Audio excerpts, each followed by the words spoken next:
Hello tout le monde, c'est Caddy. Me revoici avec la recette d'une pâtisserie merveilleusement merveilleuse. J'ai nommé Le Merveilleux. Cette petite douceur originaire de la Belgique et du nord de la France est composée de 2 disques de meringue, de chantilly et de copeaux de chocolat. L'association de ces 3 éléments vous fera fondre de plaisir.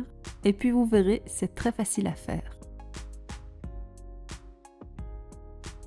Pour la meringue, il vous faudra 3 blancs d'œufs qui pèsent ici au total 115 g, 115 g de sucre et 115 g de sucre impalpable. Je commence par préparer une meringue française. Dans la cuve de mon robot, je verse les blancs d'œufs. Je vais les détendre jusqu'à ce qu'ils deviennent légèrement mousseux.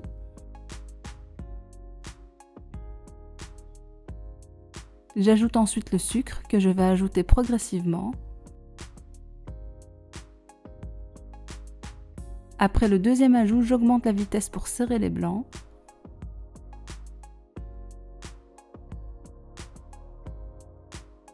Je verse à présent le reste du sucre, j'augmente encore la vitesse.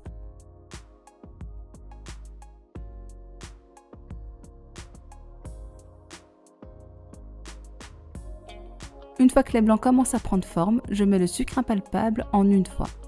Je remets mon robot en marche et laisse la meringue se raffermir.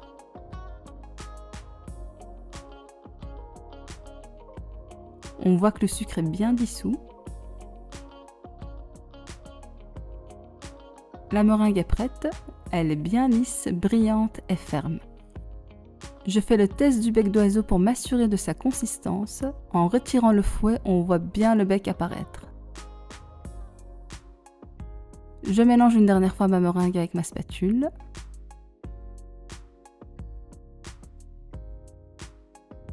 J'ai choisi une douille lisse avec un grand diamètre. Ici, il s'agit de la douille 1A. Je mets ma meringue en poche.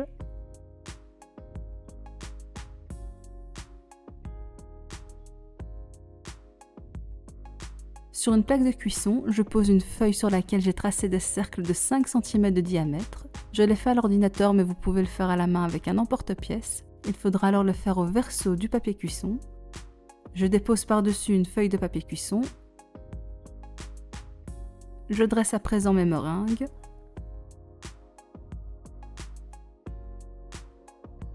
Cette quantité me permet de faire 20 meringues. J'enfourne à 90 degrés pour 1h45 en laissant la porte du four légèrement entrouverte à l'aide d'une cuillère en bois. Voilà, mes meringues sont cuites, je les laisse refroidir et je passe à l'étape suivante. Pour les copeaux de chocolat, il vous faudra 100 g de chocolat noir. Je prépare un bol au-dessus duquel je vais râper le chocolat avec un éplucheur. C'est tout simple, il suffit de râper les bords de la tablette de chocolat afin de créer des copeaux. Vous pouvez utiliser des copeaux tout prêts, mais le goût n'est vraiment pas le même. Les copeaux industriels contiennent beaucoup plus de sucre et goûtent par conséquent bien moins le chocolat. Petite astuce, si le chocolat se râpe difficilement, vous pouvez mettre votre tablette une vingtaine de secondes au four à micro-ondes. Les copeaux se feront plus facilement et seront aussi plus jolis. J'ai choisi du chocolat noir pour une question de goût, mais vous pouvez très bien choisir du chocolat au lait ou du chocolat blanc. Le résultat sera juste plus sucré. Il faudra alors diminuer le sucre de la chantilly, bien qu'elle ne soit pas trop sucrée. Voilà, mes copeaux sont prêts.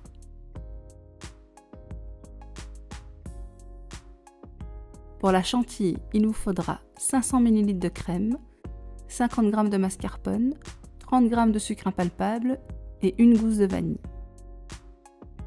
Avant de passer à la préparation de la chantilly, je gratte la gousse de vanille afin d'en récupérer les grains.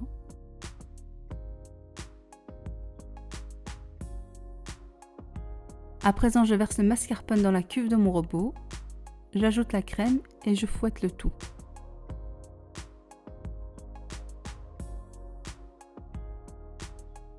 Une fois que le mascarpone est dissous, j'ajoute le sucre impalpable.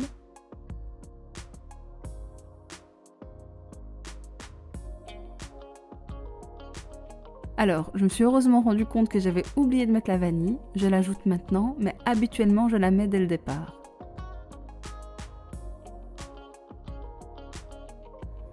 Je laisse la crème épaissir, il faut qu'elle soit bien ferme, elle doit vraiment bien se tenir. Attention, il faudra arrêter de la fouetter au bon moment au risque qu'elle graine.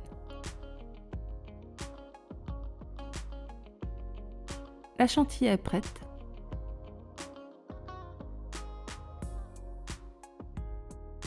On voit qu'elle est bien ferme. Avant de la mettre en poche, je vous montre la douille que j'ai choisie. Ici, il s'agit d'une douille étoile ouverte qui permet de faire des rosaces. C'est le modèle 1M. Je vais partager ma crème chantilly. Je vais mettre la moitié de la crème dans ma poche et l'autre moitié dans un récipient.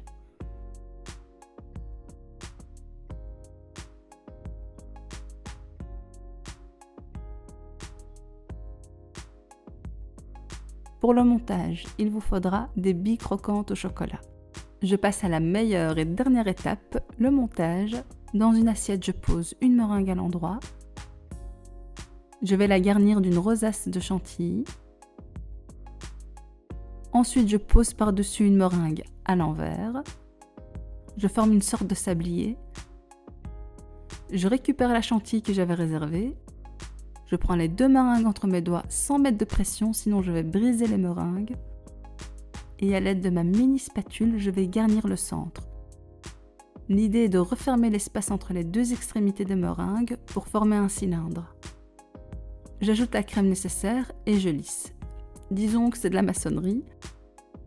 J'ai volontairement fait des meringues moyennes afin de pouvoir les tenir en main. Je l'ai déjà fait avec des plus grandes meringues et ça a été très compliqué car je ne parvenais pas à les tenir en main correctement. Tout ça pour vous dire que la taille de vos mains est à prendre en considération. Une fois la crème étalée correctement, je vais garnir le dessus de la meringue qui sera le haut du merveilleux. Je mets de la crème uniquement sur le bord, sur le contour, afin de toujours pouvoir tenir mon gâteau en main. Si vous en mettez sur toute la surface, la meringue va ramollir, vous allez vous mettre de la crème partout. Il vous sera alors difficile de garder le gâteau entre vos doigts, ce qui compliquera la suite de l'étape. Maintenant, je vais recouvrir mon cylindre de copeaux de chocolat. Je tiens toujours mon gâteau entre mon pouce et mon majeur. Je vais le rouler dans les copeaux de chocolat et à l'aide de mon autre main, je mélange les copeaux pour qu'ils adhèrent plus facilement à la crème.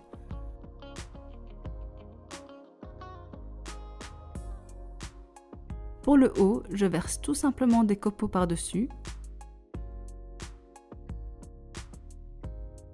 Je retourne un peu mon merveilleux pour retirer l'excédent de chocolat. Je vais le déposer sur un carton à pâtisserie. Je dresse une jolie rosace sur le dessus qui va habiller le merveilleux. Enfin, je termine par les bijoux. Je dépose délicatement au cœur de la rosace 3 billes croquantes au chocolat. Et voilà, mon merveilleux est prêt. J'en ai coupé un en deux pour que vous puissiez distinguer les couches de meringue et de chantilly. J'y glisse la fourchette et on voit bien qu'il est léger, aérien et onctueux. Le chocolat donne de la rondeur, c'est un vrai nuage de douceur. Sans jeu de mots, ce merveilleux est une pure merveille. Dans le commerce, ce classique est bien souvent trop sucré. Ici, les proportions sont parfaites. C'est d'ailleurs un carton plein chaque fois que je propose ce dessert à mes convives. Et vous, je vous convie à le préparer sans plus tarder. J'espère que la vidéo vous a plu. Si c'est le cas, n'hésitez pas à liker, commenter, partager et bien sûr à vous abonner. Et je vous dis à bientôt pour une nouvelle recette.